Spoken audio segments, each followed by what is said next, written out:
Okay, Dr. Gushee, so what's next? What's on the cutting edge? What are you seeing? What are you doing? Um, well, one thing I'm doing is broadening my capacity to teach uh, way, way beyond what I ever thought I would do.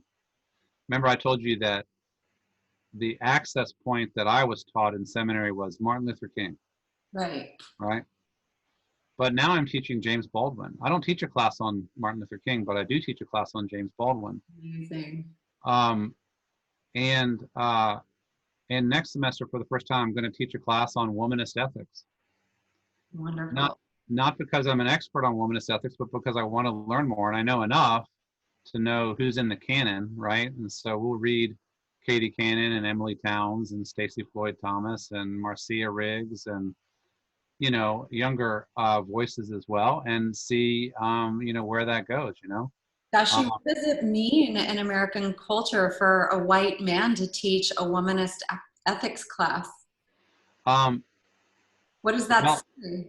I think it says good things. If I do know this, I mean, we have a more than 50% Black student body at McAfee School of Theology, and I ran this by my two Black women professor colleagues. If I didn't have the credibility to do this, they would have told me. Hmm. So there's kind of like landmines and danger points once one crosses over into this arena, like appropriation is a concern, or just kind of acting like you're an expert on somebody else's experience. Hmm. So it's only hopefully in a spirit of humility and let's learn this together. Let's do this. Listening mainly. I'm not going to be lecturing on Black women's life experiences. I'm going to be listening to my students, Hmm. but kind of proctoring an experience where we engage the literature together.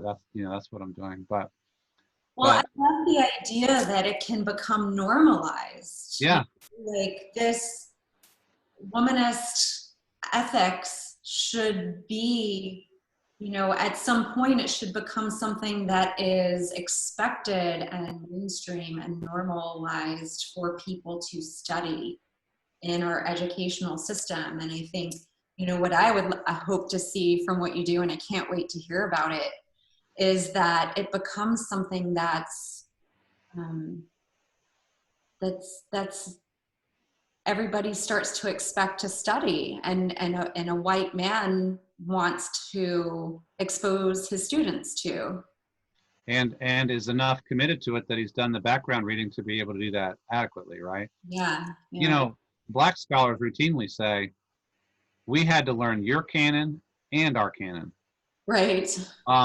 And that's just how it goes, right? Whereas white people only had to learn the white canon and then drag their feet whenever somebody said, could we have a Black or brown author in there? Maybe a woman now and then, maybe both. Right. And so those days need to be way behind us. And it ought to be thoroughly expected that seminary curricula are totally uh, integrated with all relevant voices, right? You Hmm. know, Yeah. so that's cutting edge for me. And also in my new book, After Evangelicalism, which is displayed proudly behind me, um, I I'm doing a lot. Towards the end of that book, I do a lot in diagnosing the history of white supremacism and how it infected theology. I'm not doing the primary work on that, but I'm reporting what's out there and owning the depths of the distortion of white Christianity by racism. Mm. So that's new for me, and I think it's something. I can't wait to read that.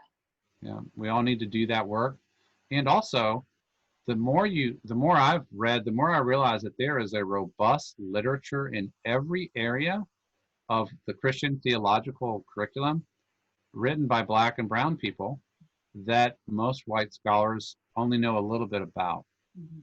And so there's, biblical studies and theology and church history and ethics and homiletics and so on.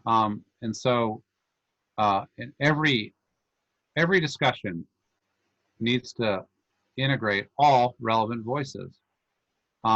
Otherwise, you're not doing good scholarship. I mean, this is what Black and brown colleagues have been saying for decades, but I kind of get it now, and I'm integrating that commitment because I care, not because somebody tells me I should, but because it matters to me.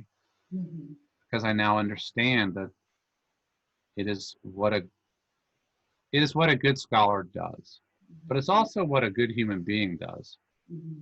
And so increasingly, I'm not interested in, like, here's the day we talk about, minority perspectives on this or that. We're way beyond that now. By the way, I do think that how our history is taught, both church history and American history and world history, is where we will decide and demonstrate whether we really want to tell the truth and whether we really want to get healed from the sorrow here and from the evil here. So I'm trying to do my part as an educator and writer, but I'm also blessed to be in a community in Atlanta, Georgia, and in Macon, where I can't just do white guy stuff anymore. It's just, we're beyond that. And I'm glad about that because it makes me better. It makes the education I offer better. R.I.P. white guy stuff. Yes, indeed. Dr. Gushee, thank you so much.